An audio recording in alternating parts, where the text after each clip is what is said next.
Good morning all, I hope you're well and that this will be a useful video. It's inspired by one of our backers, which is Olivier Mondor. I do hope I'm pronouncing your name right.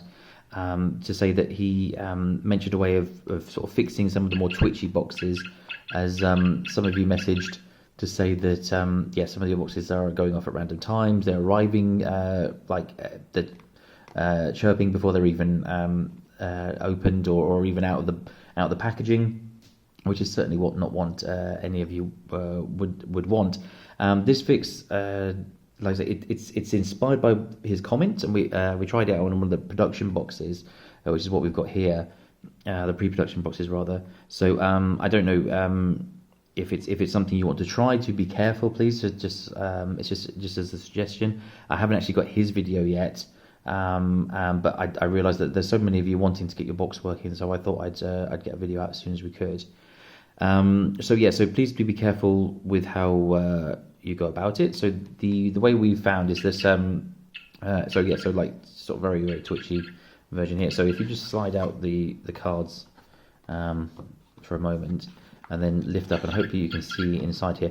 Please ignore this little bit of padding. That's something I put in myself just to give the back some support. I think it actually works out quite nicely, and it's something that I will suggest if we continue to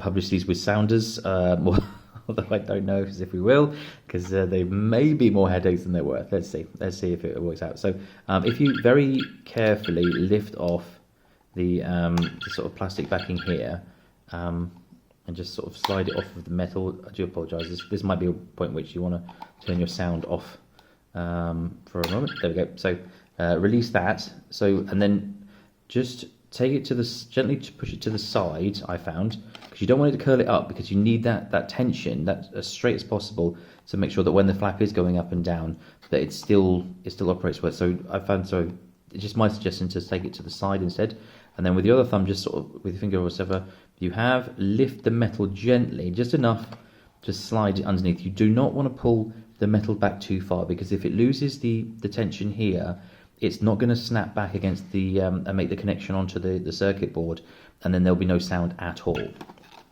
It's a little bit twitchy still until we get the cards back in. So there we go. So it only works now on the close. It's not ideal. It's not what any of us would prefer. Obviously, the idea of being when it open, that's quiet. But that I have found that because of the amount of solo play testing we've been doing recently, you mentioned to wanting to improve things on the solo side, is just so now it sort of works on the close. So yeah, it's kind of opposite to what we want, but is seemingly kind of handy. And then you could still open and just bend back slightly. So sort of, it still kind of has the effect. So it just means that you've got a little bit of an extra move to bring it back in, to have it there. So I'm just testing to see at what point it chirps. But yeah, so it does seem consistent from that point. Sorry, I'm gonna try and drive you crazy with it. But yeah, it does seem to work, at least. So I hope that's kind of useful to you. That it would at least mean that you've got a consistent chirp for opening. Yeah, it's just something that might help some of you, which is why we wanted to get the video out sooner. I'm sorry, Olivia, for not waiting for your message. It wasn't meant to rush you or anything. I look forward to having the video anyway. It's really great that you would share and support this way. We love all the feedback that we've gotten so far, and I'm sure that we'll get in the future as well. So yeah, for those who have them, I really hope you enjoy it. For those who are still waiting, I hope they arrive soon, and for those for the rest of you, we will get out any missing pieces just as fast as we can, as soon as we get our copies too. Just thank you all so much for everything, and for supporting us to get us to this point. It is just the most incredible feeling knowing that our games are out there now. Thank you. Have a great day. Bye.